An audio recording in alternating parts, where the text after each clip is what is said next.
পূর্ব বর্ধমান জেলার মেমারির সাতগাছিয়াতে বিধায়কের দলীয় কার্যালয়ে একটি বৈঠক করলেন বিধায়ক সিদ্দিকুল্লাহ চৌধুরী, যেখানে মন্তেশ্বর ব্লকের দলীয় পদাধিকারী এবং নেতৃত্বরা উপস্থিত ছিলেন বিধায়ক কার্যালয়ে। যাতে এসআইআরে কোনো রকমভাবে কোনো বৈধ ভোটারের নাম বাদ না যায় সেদিকে নজর রাখতে হবে, তার জন্যই বিশেষভাবে সতর্ক করেন দলীয় কর্মীদের। প্রসঙ্গত, এসআইআরের ভোটার তালিকা প্রকাশের সময় বাড়ানো হয়েছে ইতিমধ্যেই, আর সেই সময়কে সঠিকভাবে কাজে লাগানোর নির্দেশ দিলেন বিধায়ক। পাশাপাশি আসন্ন নির্বাচনকে পাখির চোখ করে কাজ করার বার্তা দিলেন মন্তেশ্বর বিধানসভার বিধায়ক তথা রাজ্যের গ্রন্থাগার মন্ত্রী সিদ্দিকুল্লাহ চৌধুরী। মুখ্যমন্ত্রীর সাথে যে কথা হয়েছে এবং এখানে সম্ভাবনা খুব ব্যাপক বা উজ্জ্বল যে দল হয়তো আমাকে প্রার্থী করবে। আমি নিজে ঘোষণা করতে চাইছি না, দল দায়িত্ব নিয়ে ঘোষণা করবে। কর্মীদের বলবো স্বাভাবিক আছে, শান্তিপূর্ণভাবে দল পরিচালনা করা, ভোটারদের কনভিন্স করা, দলের প্রার্থীদের জেতানো, এটা হলো দলের ছেলেদের, মেয়েদের, মায়েদের কাজ। এরা প্রতিশ্রুতিবদ্ধ। এই 10টি অঞ্চলের কর্মীরা প্রায় 65-68 জন এসছেন আমার সামনে। এটা আমি দেখাচ্ছি, এই যে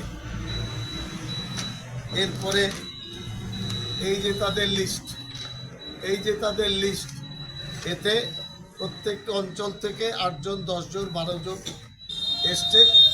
তারা দলকে ভালোবাসে, ব্যক্তির উপরে নয়, সংঘাতের উপরে নয়, অশান্তির উপরে নয়। মানুষ চাইছে শান্তিতে থাকতে, শান্তিতে ভোট হোক এবং পুনরায় তারা বিধানসভায় দেখতে চাইছে। আমি এলাকার মানুষের অনুভূতির কথা মাননীয় মুখ্যমন্ত্রী মমতা ব্যানার্জিকে বলেছি, অভিষেক ব্যানার্জি দলীয় আপনার সর্বভারতীয় সাধারণ সম্পাদক তাকে বলেছি, দলীয় নেতৃত্বরা এটা শুনেছেন।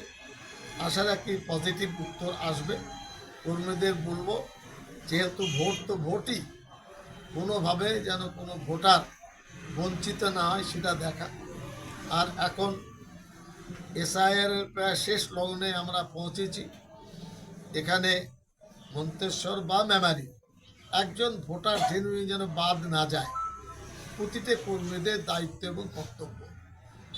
প্রত্যেকেই ভোটার, সিপিএম বিজেপি হয়তো নামে তারা আছে, কতটা কী করতে পারবেন সেটা আমাদের জানা নেই। টিএমসি দল ভালোভাবে সামনে আমরা আসলে আশা রাখি অনেক কিছু ঘটবে এবং বর্ধমান জেলায় মন্তেশ্বরের রিপোর্ট জেলার সব থেকে উঁচুতে থাকবে।